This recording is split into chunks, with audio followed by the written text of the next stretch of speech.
Poverty cycle, जिसे गरीबी का दुष्चक्र, विशियस सर्कल ऑफ पॉवर्टी भी कहा जाता है, एक ऐसी स्थिति है जहां गरीबी एक पीढ़ी से दूसरी पीढ़ी तक चलती रहती है। सरल शब्दों में कहें तो एक व्यक्ति गरीब है क्योंकि वो गरीब था। यह सिद्धांत बताता है कि गरीबी केवल संसाधनों की कमी नहीं है, बल्कि एक ऐसा जाल है जिसमें फंसने के बाद बाहर निकलना बहुत कठिन हो जाता है। गरीबी के दुष्चक्र की कार्यप्रणाली, हाउ इट वर्क्स। इस चक्र को मुख्य रूप से दो पहलुओं से समझा जा सकता है। एक, मांग का पक्ष, डिमांड साइड। कम आय, लो इनकम। जब किसी व्यक्ति की आय कम होती है तो उसकी क्रय शक्ति, खरीदने की क्षमता कम होती है। कम निवेश, लो इन्वेस्टमेंट। मांग कम होने के कारण बाजार में निवेश कम होता है। कम उत्पादन, लो प्रोडक्शन। निवेश की कमी से नए उद्योग नहीं लगते और उत्पादन कम रहता है, जिससे रोजगार नहीं बढ़ता और आय फिर से कम बनी रहती है। 2, पूर्ति का पक्ष, सप्लाई साइड। कम आय, लो इनकम। कम कमाई का मतलब है कि बचत, सेविंग्स करने के लिए पैसे नहीं बचते। कम पूंजी, लो कैपिटल। जब बचत नहीं होती तो निवेश के लिए पूंजी नहीं जुट पाती। कम उत्पादकता, लो प्रोडक्टिविटी। पूंजी और शिक्षा के अभाव में व्यक्ति की कार्यक्षमता कम रह जाती है, जिससे वो फिर से कम ही कमा पाता है। उदाहरण के साथ समझें।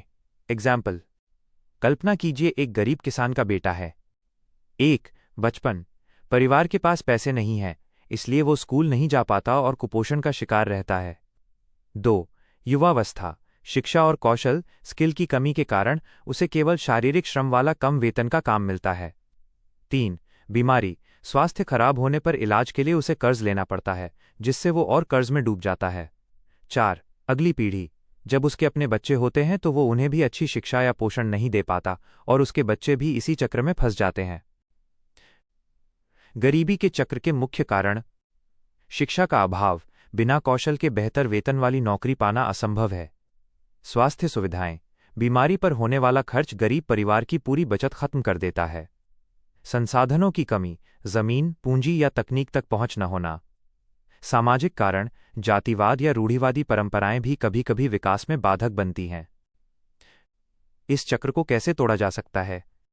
पॉवर्टी साइकिल को तोड़ने के लिए बाहरी हस्तक्षेप की आवश्यकता होती है। 1, शिक्षा और कौशल विकास। यदि बच्चों को मुफ्त और गुणवत्तापूर्ण शिक्षा दी जाए तो वे बेहतर आय वाले रोजगार पा सकते हैं। 2, सरकारी निवेश। सरकार बुनियादी ढांचे जैसे सड़कें, बिजली और उद्योगों में निवेश करके रोजगार पैदा कर सकती है। 3, स्वास्थ्य सेवाएं। सस्ती स्वास्थ्य सुविधाएं लोगों को कर्ज के जाल में फंसने से बचाती हैं। 4, वित्तीय सहायता। गरीबों को कम ब्याज पर ऋण, माइक्रो फाइनेंस देना ताकि वे अपना छोटा व्यवसाय शुरू कर सकें। निष्कर्ष।